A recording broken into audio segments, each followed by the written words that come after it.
Hey there team, and welcome to the first video in the ERPNext buying module brought to you by Bantu in Zambia.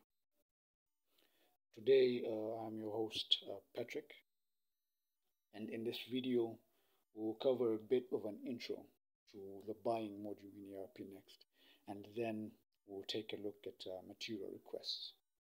This will allow us to understand the reasons why we might need to purchase certain items and how these reasons then tie into the ERPNext setup.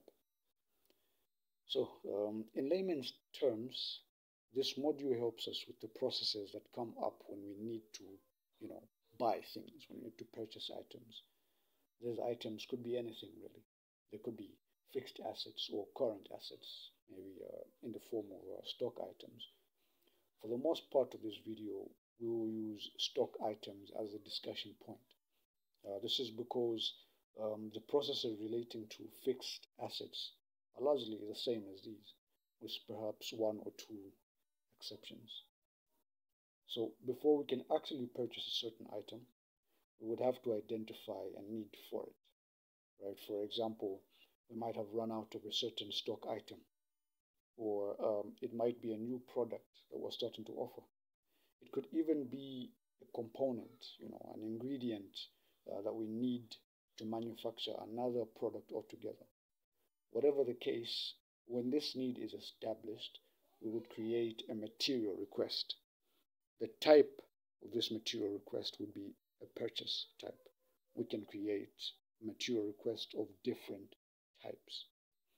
So this material request of purchase type is asking the department responsible for purchasing, right, to buy us some units of the item in question. So that department would then take it from here.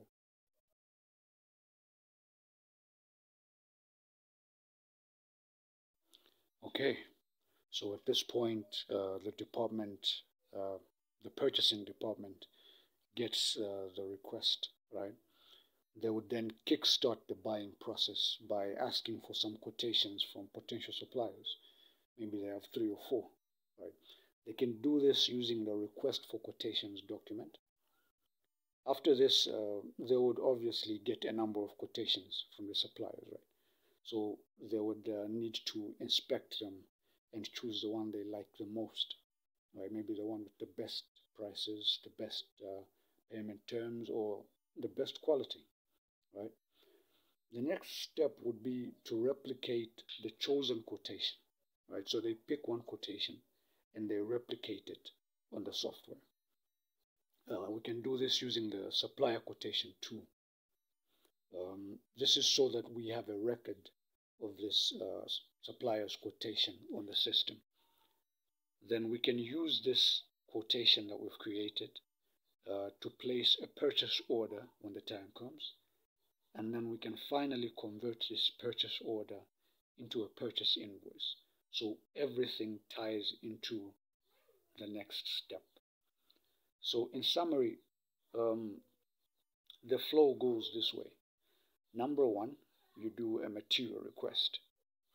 Number 2, you do a request for quotations.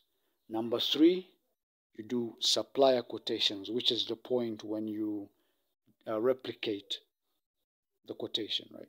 Number 4, you will do a purchase order, placing an order with your supplier, right? And then number 5, you will do a purchase invoice, which is the final step.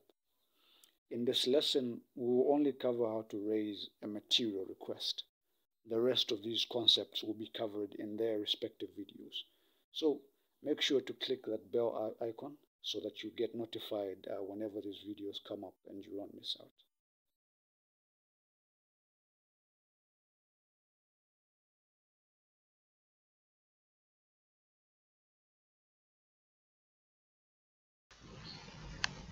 To create material requests, we need to go to the list of material requests that are already on the system. There are 3 ways that we can do that. The first one is through the buying module here. The second is through the stock module. And the third is just to search for material requests list using the awesome bar up here. So if we go to the buying module, we'll find material requests right here in the buying list, right? And if we go to the stock module, we'll find material requests right here in the stock transactions list. We can get to that same list using a search.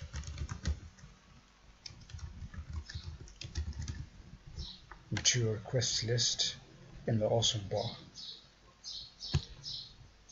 Once we get to this list, we'll see an array of already created material requests. What we want to do is to create a new one. We can do that using our add material request button at the top here. In the document that opens up, we first need to provide a required by date, which is the date on which we want these materials to arrive. So let's imagine we want them by tomorrow,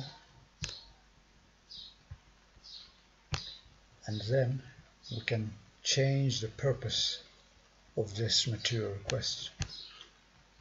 As you can see, there's a number of different purposes here. The first is purchase, in which case this material request is telling the purchasing department to buy new units of whatever item it is that we want. Right. Number two is material transfer. When you select material transfer, you see this source warehouse and target warehouse pop up.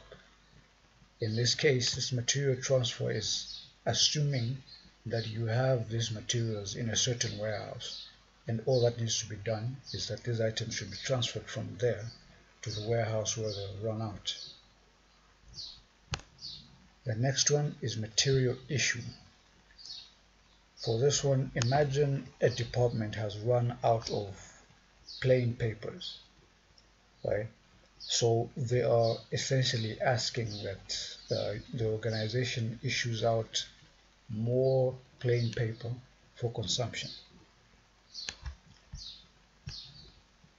Manufacture. In this case, the item that has run out is a thing that we manufacture. So perhaps we are a toothpaste manufacturing company and we run out of toothpaste. So we're putting in a material request requesting that more toothpaste be manufactured. And then the last one is customer provided.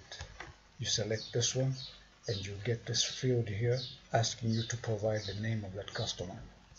In this case, this material request is put through to fulfill the demands of a certain customer. For the purpose of this video, we'll stick to the first one to simplify it and sort of streamline it. We'll say purchase is our purpose. We can set our target warehouse there. We'll use the stores warehouse, and then we'll go to the items table, and in here we can put in the name of the item that we want. Let's assume we want to buy adapters.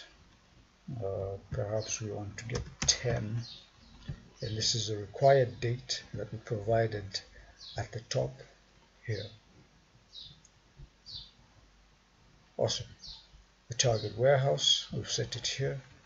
This information, the required by date and target warehouse, will be replicated for every new row that we add here.